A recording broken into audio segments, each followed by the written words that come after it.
Check my interview out with my girl, Dawn Dai of the Vitamin D podcast. We talk about how to ignite your hustle, and it's going to be amazing. Listen wherever you get your podcasts. Get your vitamin D right here with me and get excited about your life. Deja vu. Dawn Dai all day. Every day. Ew. Ew. How you doing? How's it going? I'm good. Good. How are you? I'm excellent. No complaints at all. Living life, girl. I'm so happy you're here. I just want to let you know that we're live on. It's recording. Okay. Hi, everybody. But you said, how am I doing? I'm grateful. I love your voice, Dawn. I was telling my sister, I was trying to describe it, and I said, she has such a full, rich, how am I doing? Oh, it's just so pretty. You know how much that means coming from you? Girl, please. It's beautiful. But you've had this voice. I was telling her, I said, you had maybe recently graduated college a few years and you still had that full, warm, that sound. And I'm glad to see you using it. Thank you. And I want to say that I'm grateful for you for believing in me. Oh, thank you. You always made the time for me. And I was just thinking like, being in Women's History Month, I had to think about like, who are the women that I admire? People who help pave the way, shed light on the way, just spent time as I was on my way. And I'm like, Deja. Oh, thank you, Dawn Dai. I mean, taking it back, like you were talking about a few years after college, Deja, I had a dream of being a worldwide, at first I used to say motivation, but as I talked to a mentor, he said, you get motivated to get started, but you got to be inspired to change your life. And I said, okay, inspirational speaker, but Deja, it was you that gave me the official moment to speak at a high school. We were in Jersey. I remember that. Deja, that means so much. Oh, that's crazy that you remember that way back then. Yes. But you rocked it. You rocked it. So you did your thing, girl. I hope you're getting emotional now because I don't think people realize that. People don't realize how important it is to have mentors in your life. Absolutely. And I guess even having you today, I want to talk about that with you because, we look at you and it's like, you're in a #1 market at WBLS. You're syndicated on ABC radio with the Deja Vu show. I mean, you're doing live announcements for Ryan and Kelly, or Kelly and Ryan, oh my gosh, voiceovers, and here's the thing. People get on this journey for this dream, right? Right. And, you're thinking oh, I'm gonna run and I'm going to arrive. And it's just I guess Michelle Obama's book, and she talks about becoming, because we're always becoming. Yes. And like you said, you talked to little old Dawn, fresh out of college. Here we are looking almost 10 years later. Dang, I'm telling you. Girl. And I'm still 29 and holding. Ow. The thing I was thinking about, I said, how does Deja still look the same? Listen, girl. But no, you know what? It's a grateful thing to be on this journey. We're steadily evolving, right? And the fact that we are now in this moment of our lives in the world, that we have time for us to be able to take our time. Remember back in the day, it seemed like by the time you were 30, life was over. You were sitting down, they were putting you out to pasture and all that stuff. You would see, if you see the older movies, you're like, oh, that lady was only 35. Oh, wait, and why was she being put back?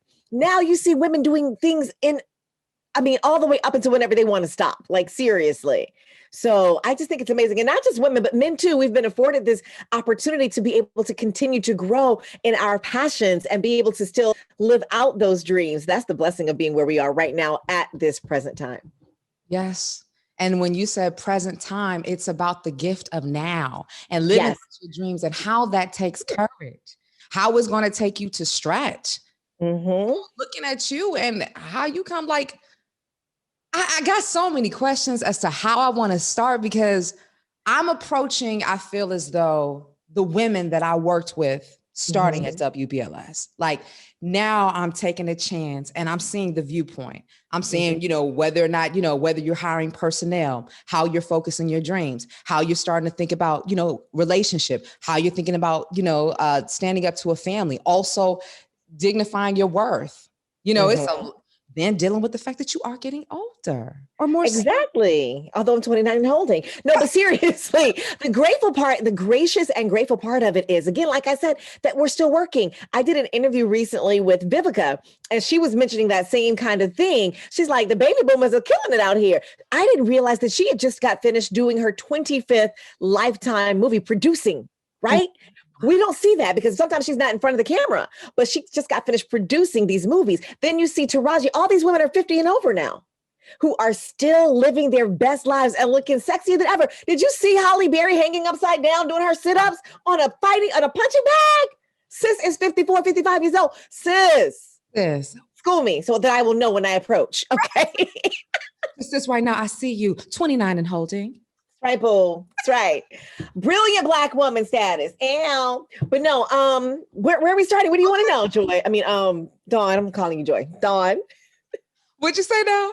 I was calling you Joy. Joy is my friend I just got finished talking to. What do you want to know, Dawn? Hey, Joy. It's crazy. You said the Brilliant Black. Let me see that shirt. What is that? You like it? I'll send you one. It's my new thing. Brilliant Black woman. What is that? Okay, Women's History Month, Brilliant Black woman. What is it? Well, I have all these different phases of what I do. So I have my hustle hers, I have your ignite your hustle. But I just was looking at something and I saw something and someone said, and I have my Black woman series. So I have the proud Black woman, the strong Black woman. And somebody said, why do we always have to be proud and strong? Why can't we just be brilliant? And I said, boom, there it is. Brilliant Black woman. So behold the Brilliant Black woman t-shirt. And I am going to be gifting you one and sending them out to different people. And I sell them as well. So yeah, we have to own who we are, right? We've seen so many of these message tees, this and that, saying this and whatever. But I say own who we are and what we are. This is the time for us to be proud. People are saying Black girl magic. Yeah, we are magical as well as brilliant. And let's go ahead and step in and live in that. Why not let it sink in and be proud about it? I was looking at something from, I forgot what it was. I think it was something on PBS. And they had a thing where they were transitioning out of the 60s civil rights to the 70s when people were like, I'm saying loud, I'm Black and I'm proud. And they had the afros and they were finally living that and sinking into and being proud of their Blackness, their brilliance. Yes. And it was amazing to see it after having come, look at that, we're on the second end of it, but they were coming from the civil rights movement and post-slavery and all that, and they were enjoying it. And right now we're seeing everything that's happened in the past few years. Let us sit and enjoy our Blackness and be brilliant in the midst of it. So what does it mean to be brilliant and Black completely as far as Deja is concerned? For me, it means that you are living your purpose. It means that you are walking in that divine purpose, that you are spiritually fit, you are professionally fit, and you are financially fit. You're working on your way. We're steadily evolving in our brilliance, but it's a continual thing. We're always growing and always learning, right? But while we're here, we're experiencing this brilliantness. I did something. I am somebody, in the words of Jesse, Reverend Jesse. I am somebody, but no, we're letting our lights shine no matter where we are, no matter the circumstances. That's what vitamin D is all about, shedding light, right? Come on now. Come on. So vitamin D, it's a pun off my name, you get vitamin D from the sun. So this podcast is all about shedding light. And believe it or not, Deja, I started vitamin D back in 2011. And right when I was working at BLS, I was working at Music Choice, and it came back from my love of music. I remember because you were using lyrics. I remember, and you would send out the emails and everything. I remember. And look at you now. This is the brilliance of it. Before I was talking to Joy, I was talking to my sister, and then we were talking about you. And I said, Dawn has been doing her thing because we started talking about your voice, but I was telling her what you did. And I said, I don't know if you remember this. You were the one when I first got to WBLS to actually train me on the WBLS board and the sound system and everything, how it went down. I had no clue. And that's how you and I got to build our rapport and our friendship. What?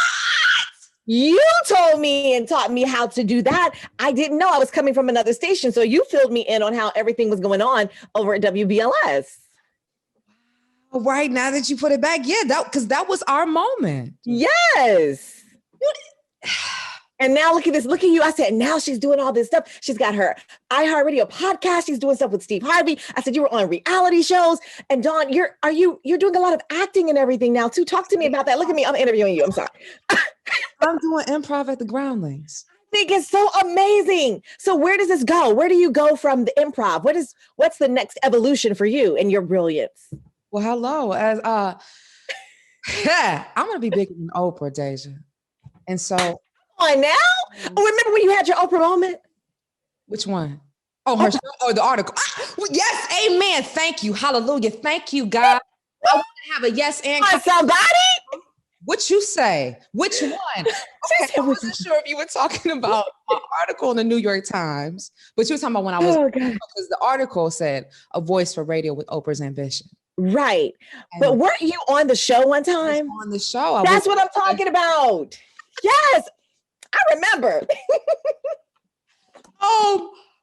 I was on the show for Queen Sugar. And so what it was, I had an opportunity to ask one of the questions to the cast. And you had Oprah and you had Ava DuVernay. And then she said, Dawn Dai. And I asked my question. And then Ava said, Dawn, we ought to get you in the writer's room. So wait a minute. And then one of the actors, I ran into him, 𝘝𝘪𝘵𝘢, I can't think of his last name. But he is the husband to the actress with my same name. I think it's Yes.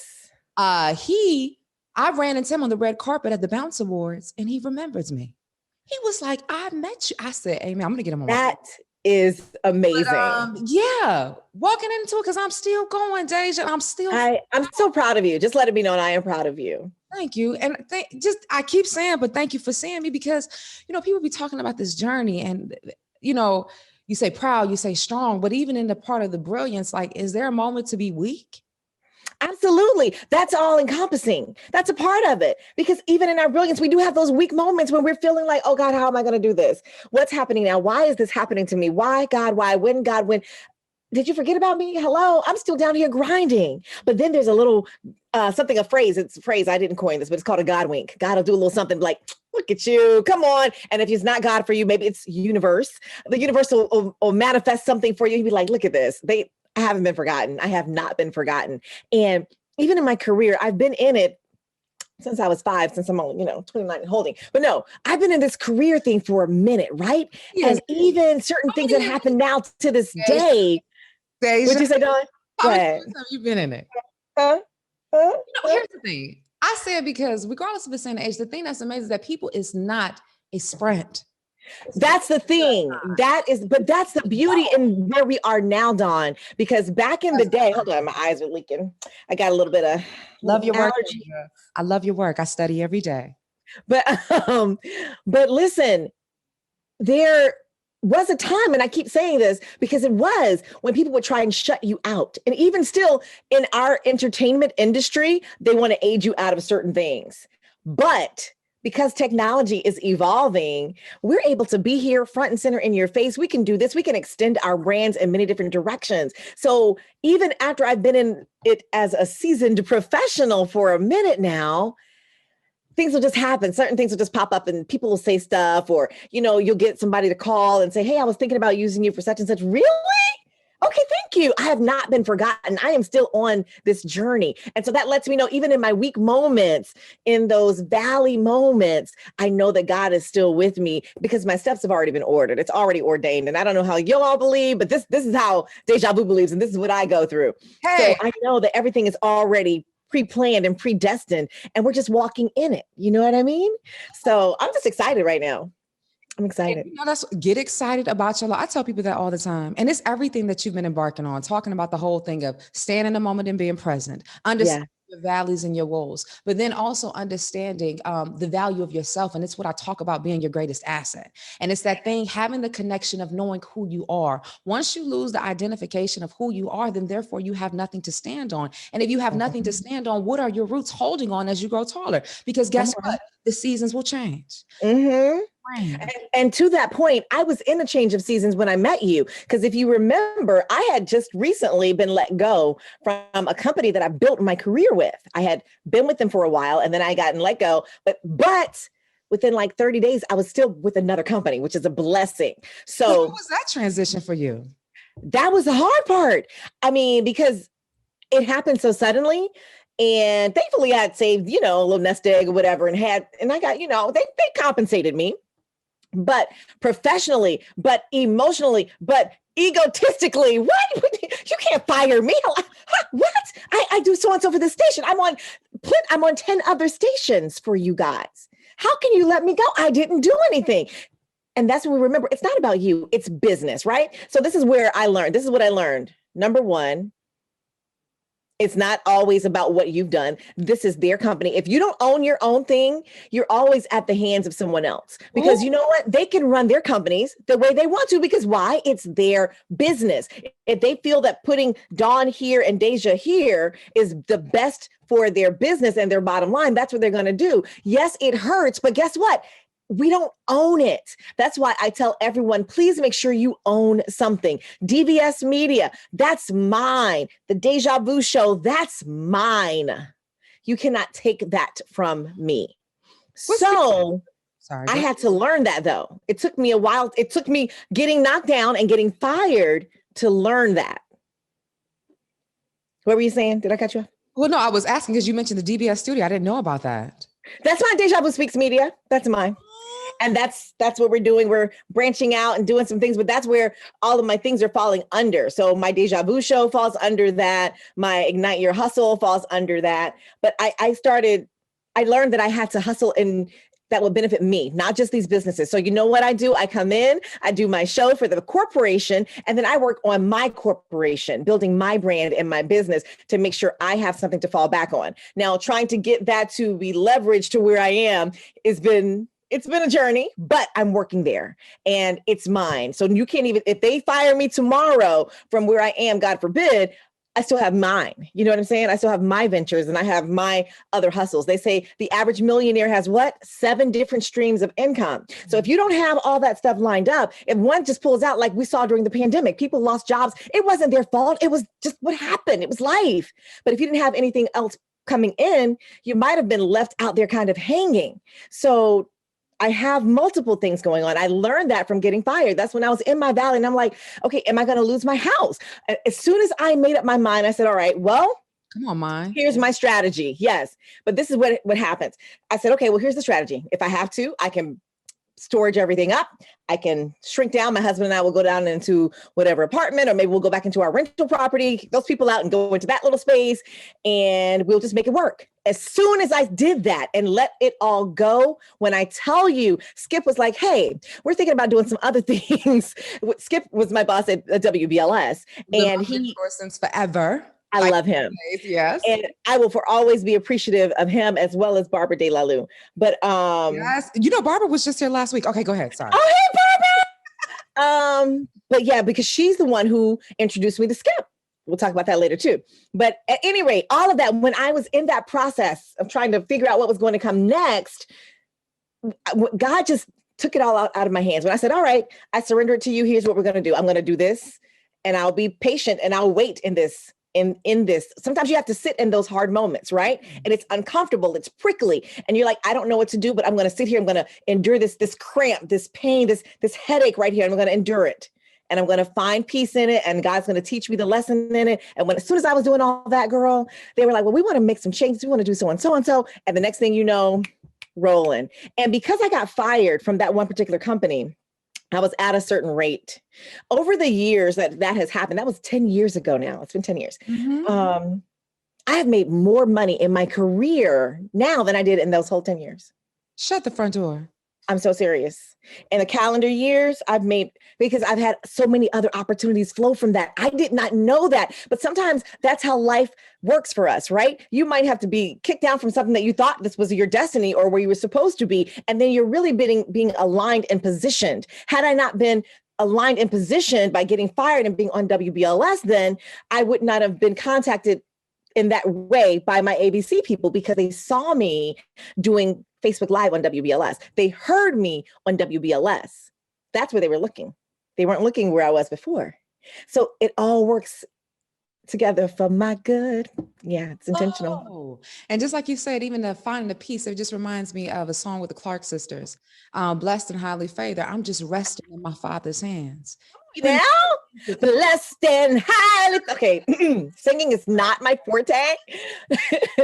No, but Dawn, it's just been a journey and it's been an amazing thing. I mean, You can attest, you know how the radio industry is up and down.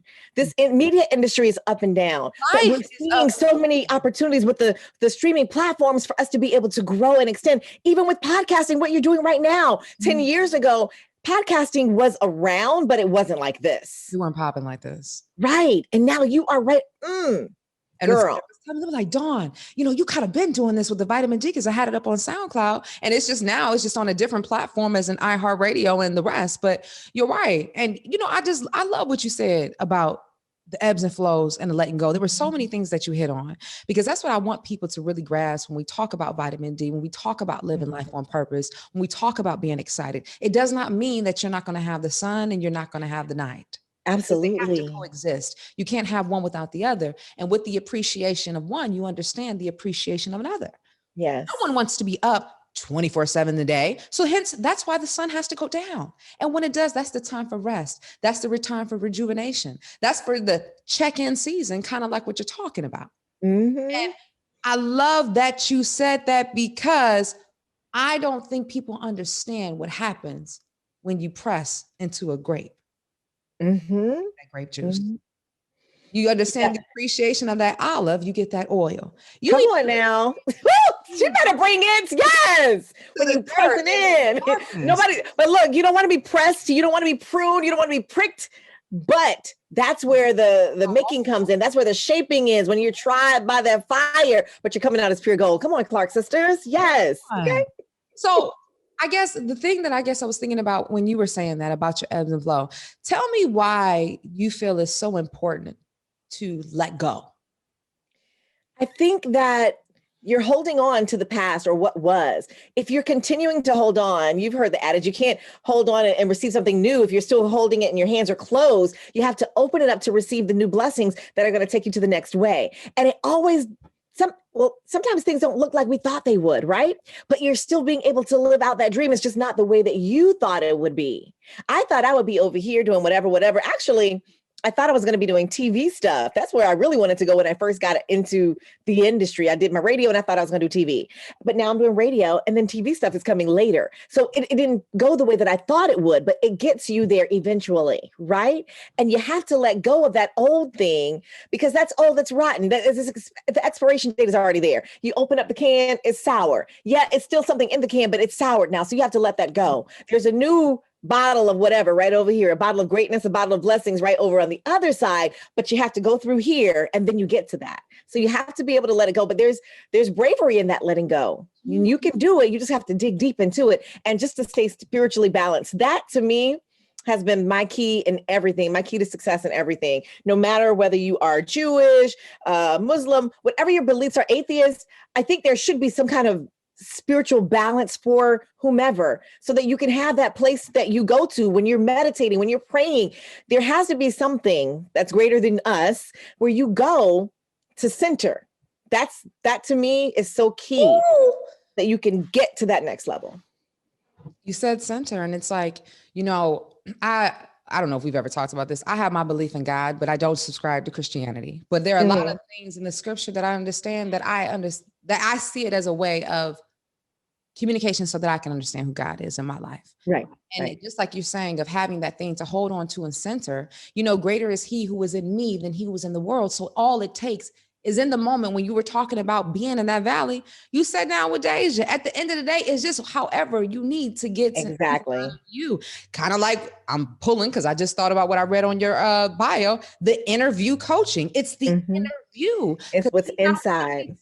Even if you look at the word enemy, it's in you, it's in me. Everything that involves is just kind of like in ourselves, and how we can become outside of ourselves. And as you were talking about this whole thing of holding on to something, another thing I piggyback on, you said, well, Dawn, what's to come?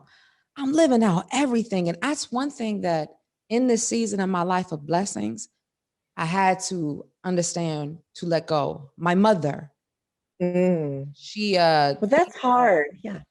Well, not necessarily. I didn't complete it. My mother's passing, her anniversary was just the other day, but I'm saying, as far as my mother holding on to things, and what I mean by that, it's a just because if you're a person in a situation where you've lost, you're just trying to hold on to something to hold your sanity, but not realizing that that thing that you hold on could very well be that circle. And you keep thinking of a change. So with my mother, of my father dying when I was 3 months, my sister's 3 years old.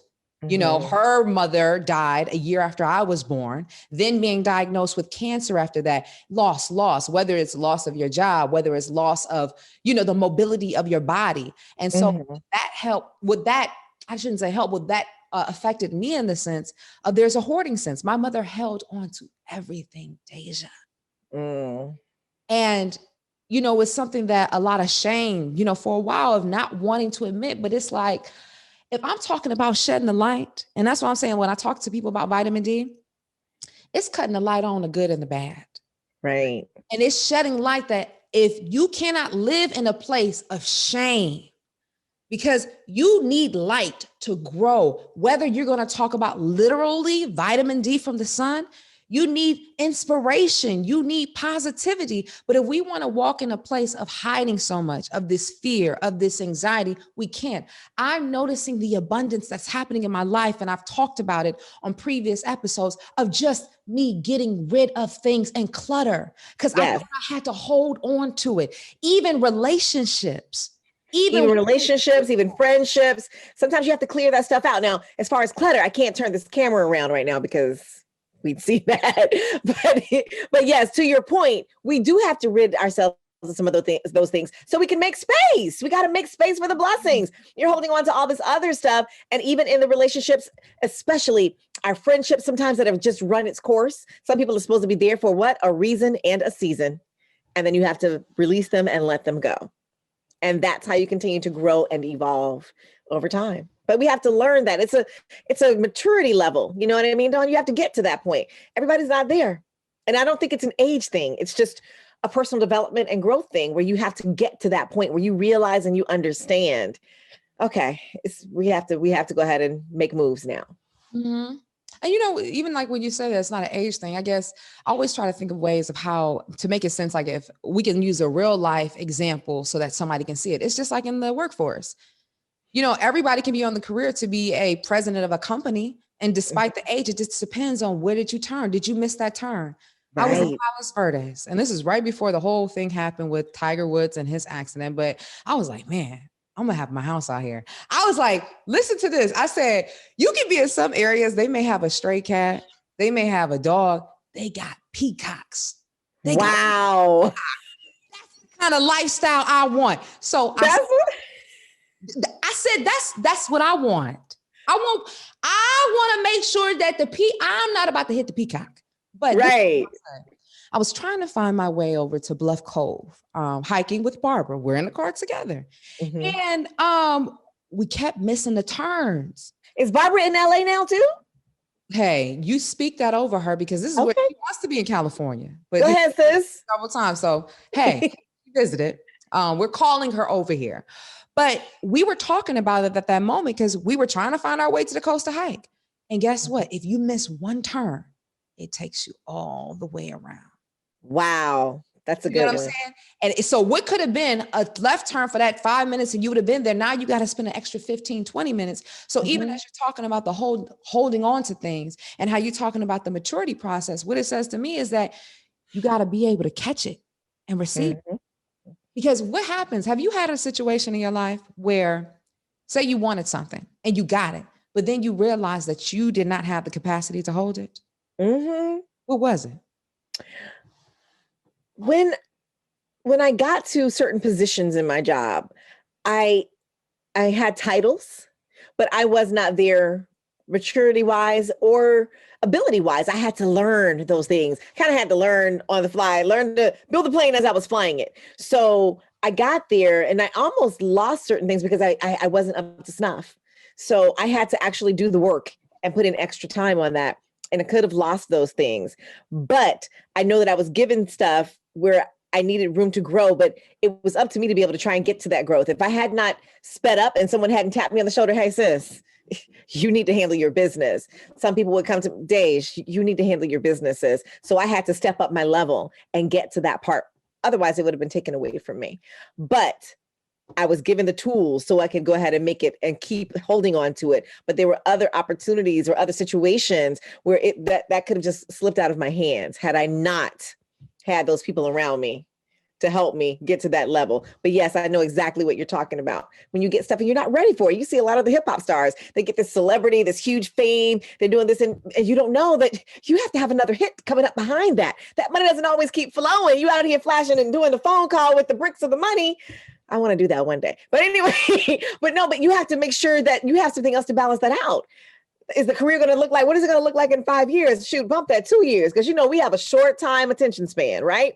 If you're not focused on what's happening, you can go ahead and miss that same thing, that next opportunity for you, because you're so busy flaunting, but you're not working and grinding and getting that thing out, that next music, that next hit, that next level of your success out. You have to be ready for it and be able to hold on to it, just like you're saying.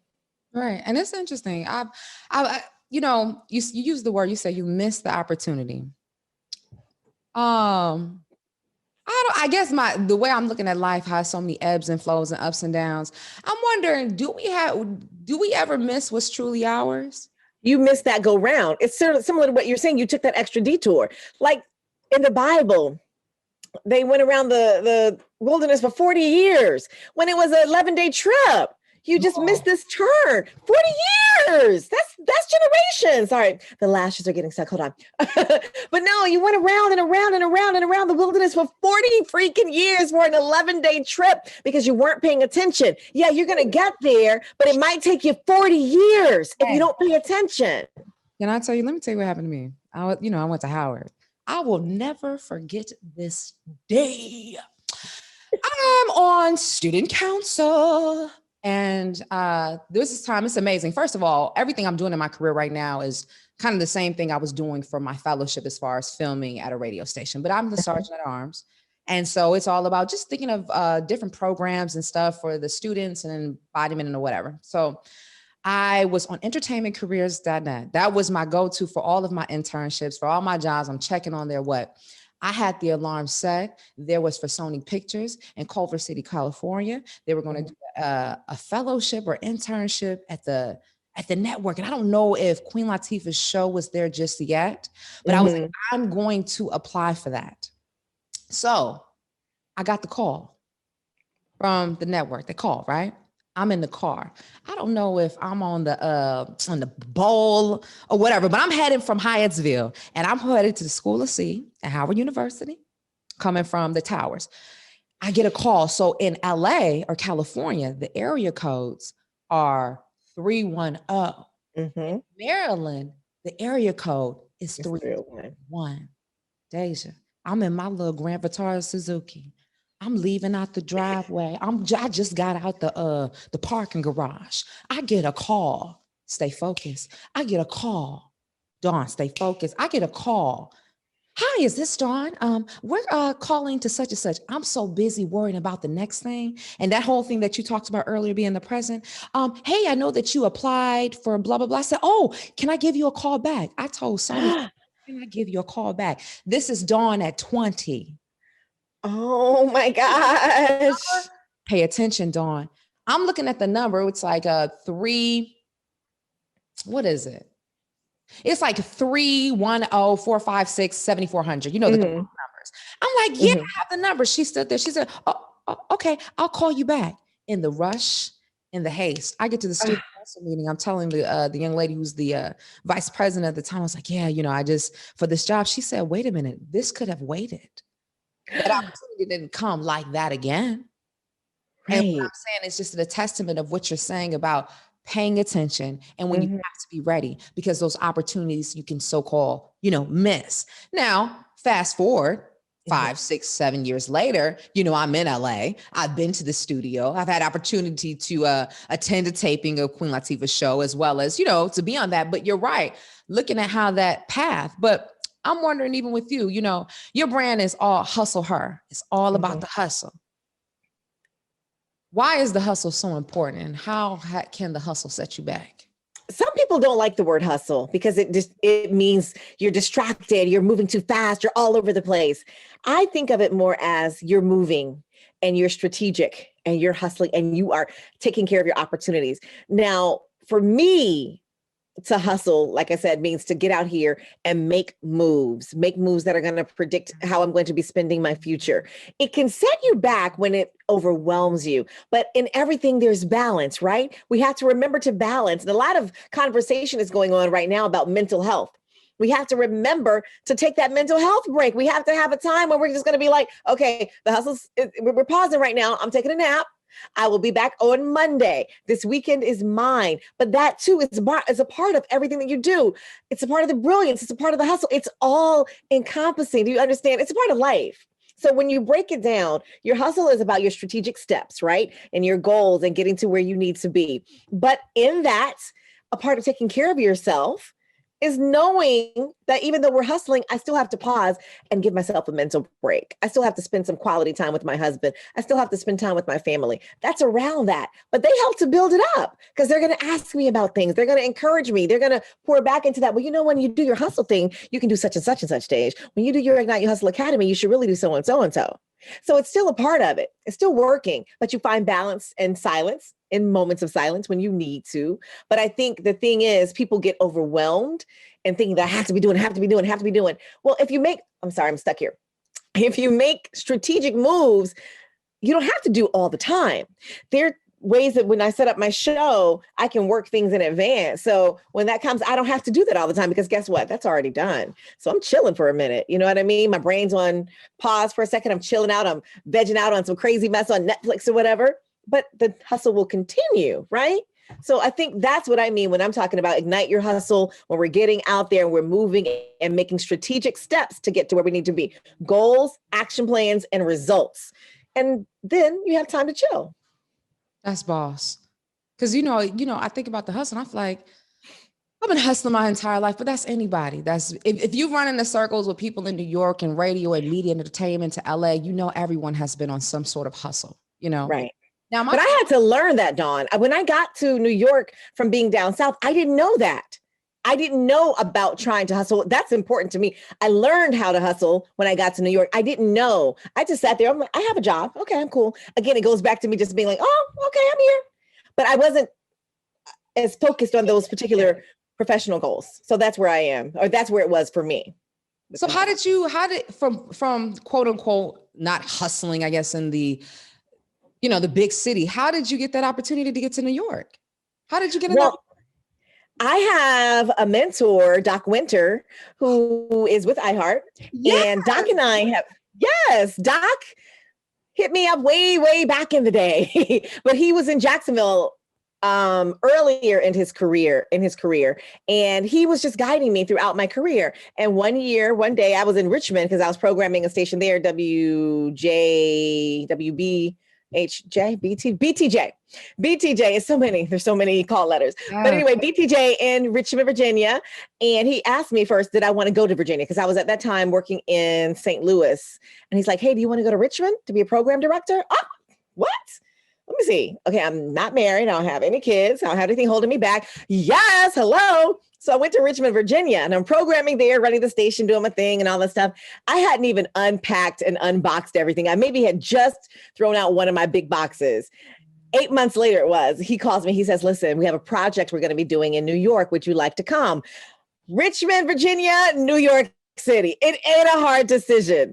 So I didn't mind getting up and going. Back in the day, that's what you did. You picked up and moved wherever the opportunities were, because if you sat there and waited, like, some of the legacy folks who had been on the air in New York, you have a Funk Master Flex or an Angie Martinez, they've been in New York forever. Am I going to sit there and wait on them? No, you have to move around. So I was in Richmond, but I decided I wanted to move around. And you have to go where the opportunities were. So the opportunities were there with this new station at the time. It was Power 105.1 that we launched in New York City. And that's where I came. That's how I got here. Did you know that? I did not know the plug with 𝘗𝘲𝘲. I knew you were in Power 105.1, but I didn't know that you were in Richmond. I didn't know that.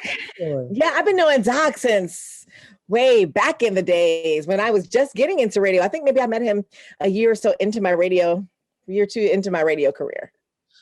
Okay, well, let's talk, because this is the real part. You talking about like the hustle. How did you find the balance? How did you meet your husband? And here's the thing, being such a boss, Deja, you're a boss. Anybody that's listening to this podcast right now, You could tell Deja's a boss. Boom, boom, boom. ABC. Thank you. How did you balance that out? Y'all, when I tell you, okay, we'll talk about ABC stuff later, but I met my husband broadcasting. I was in Columbus, Georgia, or no, Augusta, Georgia, for an event for one of my stations that I was voice tracking for at the time, Power 107.7, but I'm on Augusta now at the Deja Vu show on another station. But anyway, and one of my record reps was there and she's like, who are you dating now? I said, girl, ain't nobody in New York for me to date. It's just whack. These guys are bananas, blah, blah, blah. And she's like, I got this guy that I want to introduce you to. And so I said, okay, cool. Hook me up. So she gave him my number. He called me that week. I was in Georgia, so I came back to New York that week. He called me and asked me if I wanted to go to a concert. And I was like, dude, I don't know you. I'm not going to no concert. There's no first dates. I was like, no, that's okay. So we ended up meeting in Times Square at a record store. Dum, dum, dum, dum. They had those things back there where you went and bought records. They don't have those anymore. Anyway, it was Virgin Megastore, Virgin Records in Times Square. I can still remember the building. We met there. We went to Virgil's barbecue. It had some dinner, some lunch or whatever. I had on this little gray dress that I got from H&M and some heels. I remember it all. But anywho, we were just friends, but we met on that blind date. So we stayed friends for quite a while, maybe like 3 years. And then at year 3, that's when we got serious and stopped dating other people and all. And that's our story. Wow. Because, but on a blind date, but he's industry adjacent. So he understood what I was doing. So to your point, how do you balance? He understood that and you make time for that. But he had to be secure in who he was too, because here's this woman who's out here with these guys. She's wearing these outfits. How do I deal with that? He didn't care. He understood the game. He knows the game. You have to be out there. I used to date one guy. He got mad because I was interviewing somebody and he said I sounded like I was flirting. I probably was. That's what you do. You looking fine. Are you having a cute? Well, let me see them. You do those little things. You make the little snarky comments. It's all a part of the game. You're an actor and actress when you're on the mic. Amen. Amen. Mm-hmm. Yeah. Oh wow. So as you balance that part of your relationship. Now, did you ever want to have kids? I did. We thought about having children. I had some medical issues going on, and that's a whole other story, girl, because that's ups and downs too, and balancing the relationship and dealing with that. Neither one of us have children. He didn't have kids from a previous relationship, neither did I. But when you have those pitfalls and you hit those moments, you're like, what is your relationship built on? And that took us through some things too, because you had to come to the realization that, okay, this is not going to happen. It's just going to be you and I, right? And are we cool with that? We're cool with that. Girl, I got my little baby niece. I have my little godson, my cousins. But I don't know, for me, even if the physical limitations weren't there, I don't know if that would have been high on my list of things for children because my life is so busy. But my mother says, oh, girl, it will change you. And I probably would have adapted. I've seen some of my girls adapt, but a lot of them have had kids later on in life versus earlier in our careers because there was really no time. Yeah, it's a real thing. I'm at that age where it's like, you got to really think about it. I said, well, hey, I can't do it with Casper right now, but freeze your eggs. Let me tell you, if you want to do it, freeze your eggs. You can always thaw them out, y'all. Right. And that's the one thing that I'm embarking. I'm looking on that because, I think about that times, like the way my lifestyle is, I go, I do. And like you said, I can pick up and go when I want. I'm like the best aunt ever because I love my nephews and I gather, just letting everyone in. But that's something really to think about and to balance it because I put everything in my dreams.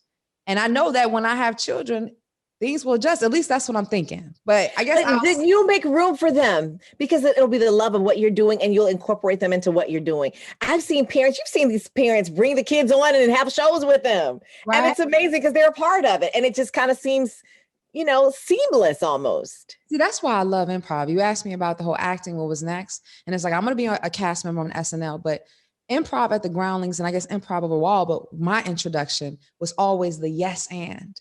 And it's so interesting, even in this conversation of everything we're saying, when you're talking about igniting, when you're talking about hustle, everything has been that you said about expansion. And that's the way we have to live our life. And that's the way that, as far as for me, improv has taught me yes, and yes, I'm receiving what I am. I'm sitting in my mess. Now, how can I build? Yes, I have to let go of this, but now I've received an opportunity. Right. Yes, I may not be able to have children, but you kind of had children your different way. All the people you mentor, Flavor Unit. Tell me about Flavor my Unit. babies. Oh, I had the Flavor Unit. It started out as a focus group way back in the day. I would have the high school kids come up to the radio stations just to find out what they were into. At the time, I was on one of the hip hop stations, and we wanted to stay on the cusp of what was next. And the high school kids predict the trends. So we would talk to them. But then I really started doing some things. I wanted to be more mission minded and like, listen, we have to make a difference in our community. That's the entire mission of the Flavor Unit, to make a positive change in today's society through community service. So we would partner with those bigger organizations like your Salvation Army or the food bank and do different things with them. We'd go and there's the volunteermatch.org. I think it's still around, but it has all kinds of volunteer opportunities for people. And we'd have the kids come up to the station, and the kids needed community service credit hours. That's a part of their enrichment or extracurricular. And so they would get that. They got the bonus of being at the station. Sometimes artists would be up there. One time Jay-Z was up there. The kids got to run and chase him. It was cool for them. But it was good for me too, because it made me feel like I was giving back. And those are my babies. And now to look at them, even like Karina, oh my gosh. Karina was 15 years old. Karina was 15 years old in my Flavor Unit. She is now a morning show personality in Dallas, Texas. Did you say what? Chair? What did you say, Deja? She's first chair. Yes, first chair on a morning show. She's helming it herself, a female. And she was like, Deja, I want to be a radio personality. Okay, whatever. You hear the kids say it all the time. And this chick took it to the next level. What? But she's not the only one. I've had another one. Jay Nix in Atlanta turned out to be a radio personality. Who else? DJ Critical is a DJ. I have several other, what is Alan's name? I forgot Alan's name, but Alan is a DJ. Several of my Flavor Unit kids have ended up being announcers, but others have gone on. They did the program in high school and they've gone on to college and created their own community service programs. Shouts out to Sylvia who did that. And they started doing more things on their campuses as well. And then one of my girls, Priscilla, she is now, where is she? She sells media commercials and spots and stuff because she got into it for the love of what was going on at the radio station. So I just think it's amazing and the impact. And those are my babies. Yeah. You see why we have to celebrate you on Women's History Month? Oh, thank you, Dawn. I forgot. You know what? When you asked me about that, I forgot about some of those things. I forgot about that. That's amazing because that's what we talk about, planting seeds. And I'm just curious, like, why is giving back to you so important? Like, why? It's just been a mission. I actually, I don't know. It's innate in me because my sister's like, I didn't get that gene. She said, I don't want to be up in no soup kitchen. I said, come on, Paige, that's just not for me. I said, come on, we have to give back. We have to help. I have been so blessed in my life. And I don't even know. It's just been something that's been on my heart. I grabbed my phone because I screenshot something earlier from a journal that I had when I was in high school. And I was talking about what I wanted to do. And I had a prayer for my girlfriends that I wanted to pray for and help them. And in it says something with the teenagers that I want to, I have a heart for teenagers. I was a teenager myself when I wrote this. And I think it's just been in me. I can remember we weren't rich, my mom is a teacher, my dad's an electrician, but they still had their rough patches, right? So I can remember going on one of my field trips for a club I was in. And I just really didn't have a lot of money. My mom and them didn't have money to spare. And so I only had a little bit. And my teachers looked out for me. They gave me money. Of course I felt a little embarrassed or whatever, but I was so grateful. Oh my God, I'm about to start crying, Dawn. Oh my God. But I was so grateful. You know what I mean? I was so grateful. I remember her, Miss Brunson, she was so sweet. And then like even my band director, these people poured into me and they did things for me. And so I said, I want to make sure that if there are children, they're high school kids who are in need, who just need something, I want to be that for them. So I was like the big sister. I would have them driving around. They would be driving me around all New York City and all of the cities that I would broadcast in. I always did the Flavor Unit. And they were just like they're my babies. But I just think it's been innate in me that I feel like I want to leave an impact. And I feel that people have been such a blessing to me throughout my life, my career, growing up. I have friends who, shouts out to Joe Nathan, who locked me into the production room and made me learn how to cut commercials. I was getting frustrated. He's like, you're not leaving until you get this right. I had people who planted those seeds in me. And that's why I feel I have a responsibility to give back. It's just not, this is not just for me. This is, I have to do this. You know what I mean? Why you got me here crying? Because that's mad. You know, messed up the makeup. That's got to grow when it starts raining. Girl. I hadn't thought about Miss Brunson in a while. But yeah, I can remember being on that trip and not having any money to go and get any food or whatever. And those teachers looked out for me. And because my parents were in a difficult spot at that time, I felt like I couldn't ask them for a lot of stuff because I knew what they were going through. And it was the teachers around me. And that's why it's so important for us to be cognizant of what's going on around us with the young people that we're mentoring, right? And not even just young people, adults as well. Learn to pick up on cues and to discern what's going on with people. If you get a little nudging to check on somebody, check on them. If you have something that says, hey, call this person, call that person, they might need you and they might not feel comfortable asking, but you feel something like, hey, is everything okay? Hey, let me just bless you with some ice cream money right here. That's what I do. My aunt said that to me one time before. So now I stole it from her. Rest in peace, Aunt Estelle. If I just want to give somebody something, I just say, here's some ice cream money. Go get you some ice cream. Give them a couple of bucks, $100, $20, whatever it is you have that you feel led to give, bless them. And they will be so grateful. You never know if that person is in need, but just too afraid to ask, you know? Okay. Say okay, I'm not talking anymore, Dawn. Oh, this is great. So going through high school, is that where you found your radio bug? No, I was an announcer since I was 8 years old. Okay. Wait, this ain't nothing new. I should know. This is deja vu. Like your girl, deja vu. I have been announcing since I was 8 years old. Like for real. My mom bought me something called a recorder. I don't know if you guys know what those are. A tape recorder. For those of you who don't know, it's this ancient thing. At any rate, I had the tape recorder. And girl, when I heard the sound of my voice and I could record, I was hooked. I was interviewing everybody. So what do you think about this? And what do you think about that? And blah, blah, blah, blah. And then when I was 12, so I would announce different things at school and stuff and different church activities. I was 12. Mr. Jenkins, my band director, gave me a microphone. It was not attached to anything. He just gave me the mic. And so he's like, here, because I would walk around with the paper towel holder. And I had my radio station, WXYZ FM 92, your radio station. So anyway, that's the way I said it. So Mr. Jenkins gave me my thing. Girl, I you know, the little label makers from back in the day. I don't know if you remember, Dawn, but they had label makers and you can make letters. So I put WXYZ on my mic. Girl, I would go around school interviewing people. That was my thing. And then when I got to high school, I did the announcements. Good morning, Eagles. There will be no band practice today. You know, that kind of thing.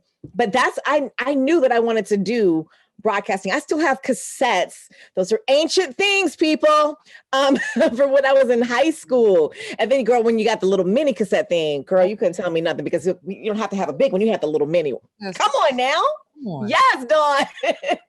But yes, I still have recordings of that stuff. One of them melted in the car. My heart broke. It was so hot in the car. I had it. And it melted. I wanted to cry, like real tears, because it was when I was like 13 years old. Oh my goodness. And I had it. And I would record people on the radio, and then I'd come back and record over the announcer and say my own part in there. Are you serious? That was the latest one. That's Janet Jackson. Whatever. That's the way love goes, or whatever. On WXYZ FM 92. Here's an oldie but goodie from so-and-so. Yes. So I'm gonna ask you this, because you know it's Women's History Month. Who told you that you were possible? My mother. My mother told me that I could do this because I thought I was going to be an oncologist, but I didn't know any. I just thought it sounded great. Okay. I liked the word. I wanted to help people with cancer. I was not good at science, nor was I good at math. My mother knew my strengths, so she poured into those. But she was like, you know, why don't you think about something like broadcasting? Because you're always doing it and you're so good. You have a great voice and you're always interviewing people. This is before me. I was already interviewing people simultaneously, right? But I just thought that oncology would be a great thing. But she said, you know, you're really good at such and such, because she knew that I wasn't going to be following through with math. Me and math, I get hives just thinking about it. But And when she said that, it just sort of kind of clicked. So then I started seeing Oprah. Then I started seeing the news people, the Barbara Walters of the world, Connie Chung of the world. Now you can really, I'm dating myself, but yes, those were like the announcers. I'm like, wow, I want to be like that. And then when Oprah started blowing up and getting bigger, you're like, whoa, I really want to be like that. So that's kind of where I went with the broadcasting. But my mother was the one who planted that seed in me. Ain't that amazing what mothers do? Or just right? figures. And, you know, just like you said, that's why I tell people all the time, when you find somebody that takes a liking to you, hold on. Yeah. Because as always, it's not a situation of, you know, and I say this, I'm learning now being on the other side that I'm building a team. I'm learning how my communication goes, learning how to balance, learning how to keep that barrier, but always wanting to give that opportunity. But I try to stress all the time, when somebody puts their eyes on you, right, make sure you give them something to see. And like you said, come on, I like that. Right, yeah. Because there's a reason they're putting an investment. And if you know somebody's intention, know that it's only for the betterment. Because I look back at some of the mentors that I've had, and both experience I've treasured, good and bad, things that I've seen how I can mature on. And now that I'm in a different age, I can see probably their viewpoint. And the thing that I look at you and I think of our mentorship that develops into friendship, it, you know, always had the patience and understanding. And that it explains because of your mentoring of the young teenagers to understand where they're coming from, to know that you see me. So that's just so appreciative. It is. And I just stress to people, if you get somebody, hold on, because it's not easy. And I look at how I matured just coming up. You know, it's so easy, like, oh, you want to be on air, or oh, you want to do that. And it's like, do you know how many years it took for somebody to get in this room? Talk about it, please, because you get so many folks who are this microwave technology. They think that it's going to happen overnight. I'm going to be 15 seconds because I spoke into a microphone one time during a podcast, or maybe somebody spotlighted me. Now I'm a radio personality. No, I do radio. No, I do radio. I do radio. You might be getting there, but honey, I do this. Okay, do this. And you have to work your way in. You have to learn all angles. And here's another thing, we're talking mentorship. Remember that your mentor does not necessarily have to look like you. One of my very first music mentors outside of Doc was Colleen, the vinyl queen, Colleen Cassidy. And Colleen is just, she has this long black hair. It's all gray now. Smoke, hey, Deja, so do you think so and so? But Colleen knew her music. She knew the formulas, right? So she taught me, when I became a music director, she taught me, she and her husband taught me the basics of how to program and what to look for and how to trend and spot the trends and pick the hits and when to know when it's not a hit, even though you love it, but the people don't love it. And she taught me that. Had I just been looking on the outside, I would have been like, that lady don't know nothing. You have to be open to get the knowledge from where it's coming from and be able to let it sink in and soak in and, you know, parse out what doesn't apply to you. But right. But don't turn away because that person does not look like you, or it's not the same gender as you, or does not believe like you, because they still can have things that say something that could resonate and teach you something.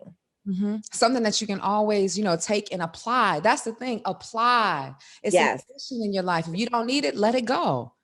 Exactly. But again, it goes back to you getting to that point and learning those things, Dawn.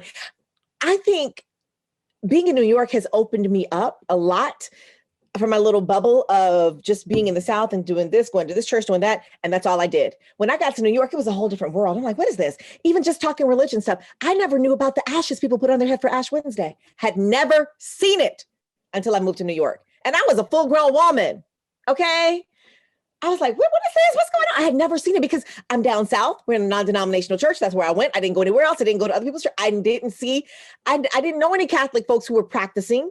And if they were Catholic, they weren't really going and getting ashes and stuff like that. I had never even seen it. So expand your minds.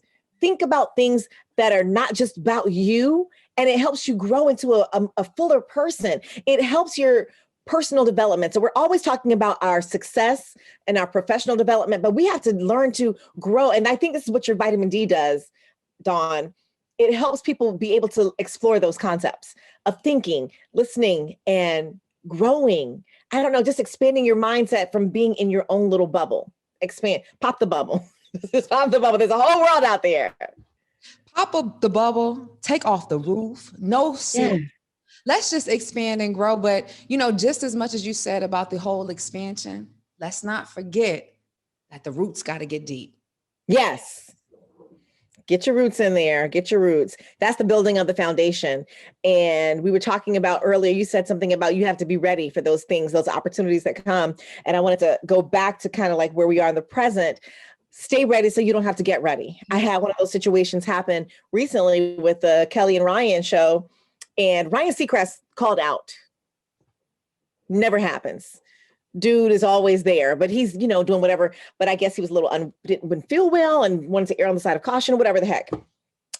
They needed someone to do something on the show and to fill out this segment they were having, a game show kind of thing, because Ryan was going to play the host and Kelly was going to play one of the participants as well as the person who was there. And so they were like, well, who are we going to get? Who are we going to get? And they're like, Deja, would you mind doing so-and-so? Now, you know, deep down inside, I'm like, would I mind? Are you crazy? I was built for this. Come on, let's do it. But you know, I'm like, yeah, I'd love to. But because I had already been practicing in my room at home back in the old days. I've always been talking. I've been broadcasting. I've been ready. I was beating my face, even though I wasn't on anybody's camera, just because I needed to look right. I had my little white boots on because I wanted to look right for me. So when they said, let's go, guess who was ready? I was ready to go. I was a little nervous.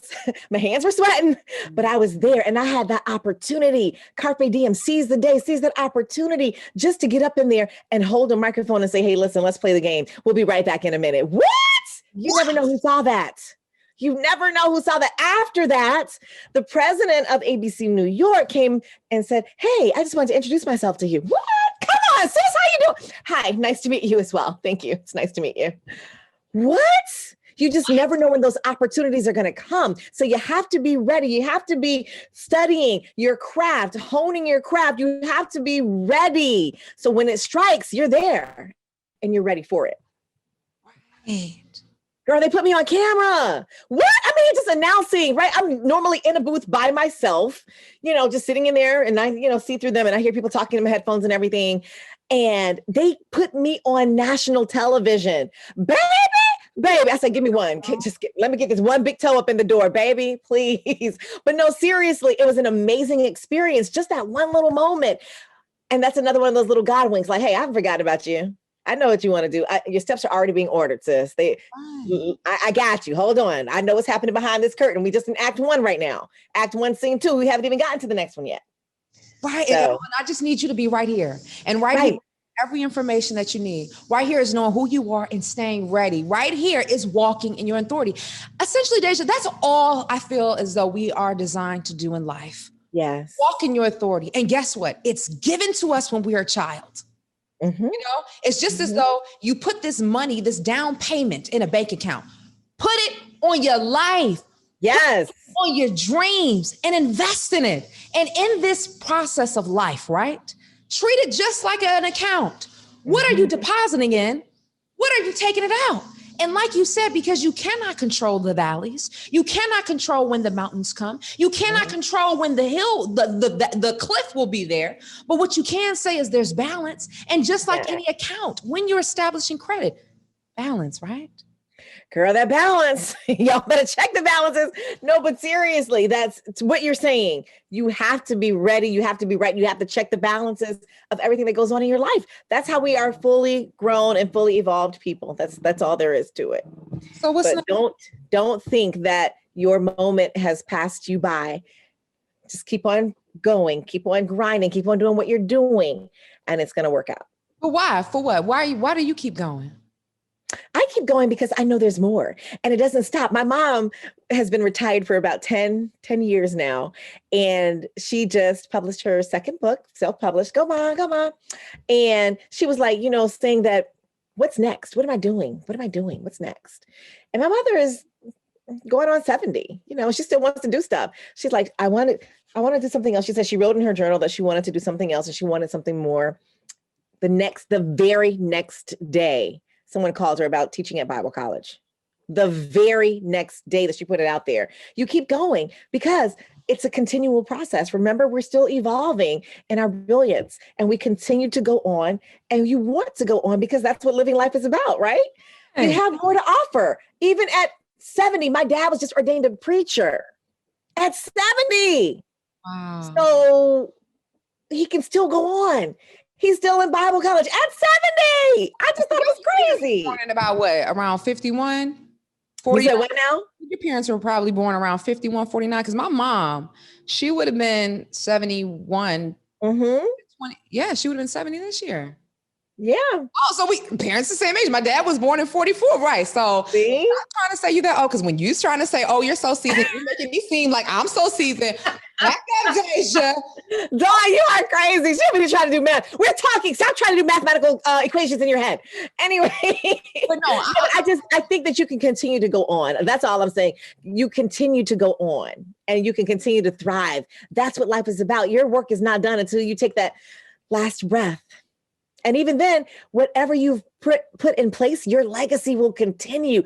I just read, did you see that article about the man who gave the 20 million? He and his wife gave 20 million to Morgan State. He was a student there for 2 years. He had to drop out because of financial issues. He went on to work at UPS as a driver and worked his way up. I don't know what the heck I'm doing. Maybe I need to go at UPS because this man had 20 million to give. wow. $20 million. And they've already put 40 something kids through school. Yes, they've already done it, he and his wife. But I just say that's the legacy part. So right now I heard Luda say he's the legacy building time of his life. So now this is everything that I'm doing now is going to harken back to whomever comes after. And if I don't have physical children, then it's going to be my cousins, my nieces, the scholarship fund that I'm going to be doing. That will continue to go on. What's the scholarship fund? Can people apply?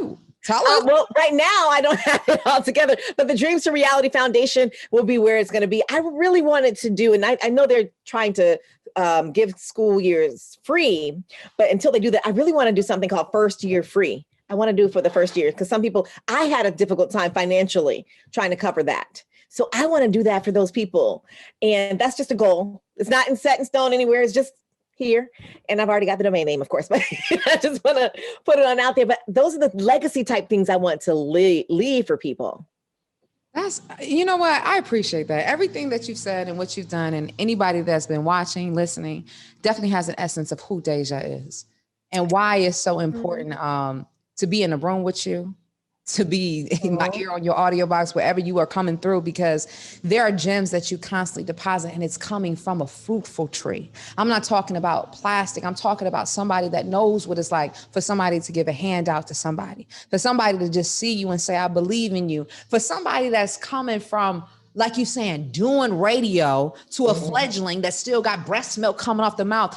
Be humble to say, this young lady is going to sit here and show me how to run the board. This young lady, I will sit down and talk to her, to give her a moment, and then also this young lady who wants to be a speaker, I'm going to give opportunity. Now look, 10 years later, this young lady is working on a syndicated radio show. Now segment. Killing it, Dawn. Thank you. It's because of you, Deja. Thank you, Deja. Thank you for allowing me to be a part of this movement you have going on. So wait, before we go, what's next for you, Dawn? What are you doing next? Well, next, I'm speaking into existence. The show that I was on, For the Love of Jason, which is on the All Black TV. They got renewed for season 2. So hopefully you will be seeing my character come back for that. Also, I'm still in the Groundlings program. So constantly putting up sketches and so forth. Soon you're going to see me on that stage, and then we're going to get on SNL. Come on. Yeah, we're taking vitamin D, expanding it more and more to shed the light. And, I'm doing my voiceovers. Deja, you inspire me. I want to announce award shows.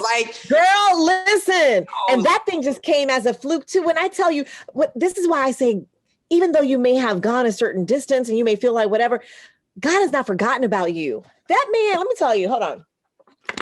I take a sip of my water. I was feeling a little parched up in here.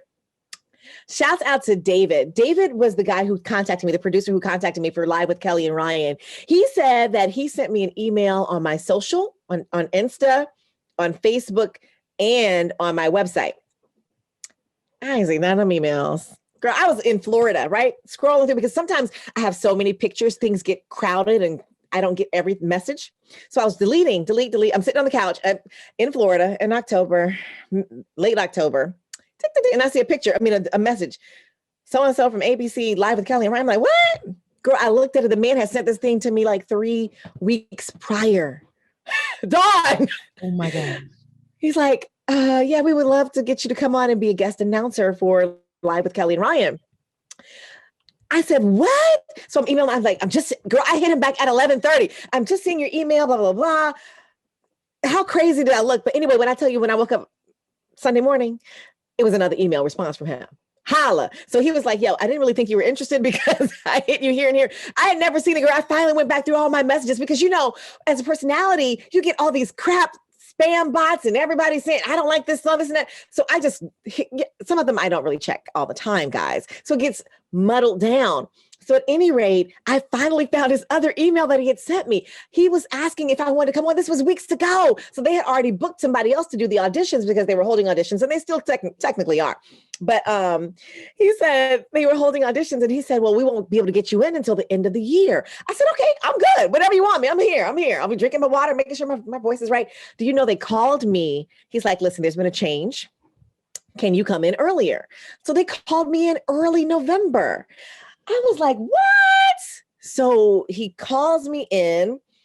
I do my thing. They're like, well, would you like to stay to December? Would I like to stay? Are you kidding me? So I've just been here. So technically we're still in a audition phase or whatever. However, some things are on the way. We'll just leave it there. We'll leave it there. But girl, when I tell you that God is opening doors that you can't even fathom, I'm just saying. So if it's happening for little old me, Dawn, you are amazing. Things are going to be blowing up and opening. People who are listening, go ahead and open up your hands right now and be able to accept those blessings because they're coming and pull them down to you. Boom, here it is. Right here. I'm pulling it down. All right. When I tell you, don't think that because you are 25 or 35 or 45, 60 years old, it does not matter the age. What's for you is for you. Even if this changes to something else, people have already seen and contacted me from this one opportunity. When I tell you, be ready, be ready. Right? Ooh, that's the notion. Be ready for expansion. Okay. So Is there anything, and not like you haven't said, is there anything that we should be looking out for? My podcast will eventually launch. In Jesus' name we pray. Amen. I've been trying to do all this. My Hustlers podcast. So we're getting it. And Dawn, you have to return the favor for me. Then I'll really interview you. Okay. Let's do it. And my Ignite Your Hustle Academy is going to be launching this spring as well. So that's going to be for people who are trying to get those dreams off the back burner, trying to get that business launched, that next move for you. We're going to be talking about just basics of setting up something so it's your own, right? Mm-hmm. And even maximizing our social media. I think that we play so much, we post so many things, we're doing so many challenges, but are you banking off of this social media? Are you making anything? Are you building any contacts? Do you have a list of people that you're talking to on a regular basis? That's the stuff that we're going to be covering in our Ignite Your Hustle Academy. So look out for that. Oh, well, I got my eyes peeled wide open. Come on. Hey. So, one thing I always ask for everyone that comes on the podcast, as you know, we're all about vitamin D. It's all about making deposits in your life bank account. It's shedding light. Is there a dose of vitamin D that you would like to share? I know you've been really going on and talking about the importance of igniting and hustling. Anything you want to say to anyone that's listening? To anyone that's listening for vitamin D, I just say, get out there and try. You never know what you can do until you try. Just get out there. If you fail, pick yourself up, scratch off the dust that's on you, get the dust off your shoulders and keep going. But put some effort into something, because if you don't do anything, if you're just sitting there, nothing is going to happen. You have to put a little bit of spunk to get the thing rolling. You got to press the gas pedal a little bit to be able to roar and come to life and put that thing in drive. Even if your car is not if the car is not moving, if you don't put the foot on the pedal to the metal, as they say. I just say, get out and try, do a little something. And don't forget to constantly be learning and evolving. And that's it. Come on, learning and evolving, growing. Oh my gosh. Well, thank you, Deja. Thank you, Dawn. This was fun. This was so great. Deja, we went on a whole roller coaster from joy to joyful tears. Right. Thank you so much. Thank you, Dawn Dai. I love you. Love you too. Get your vitamin D right here with me and get excited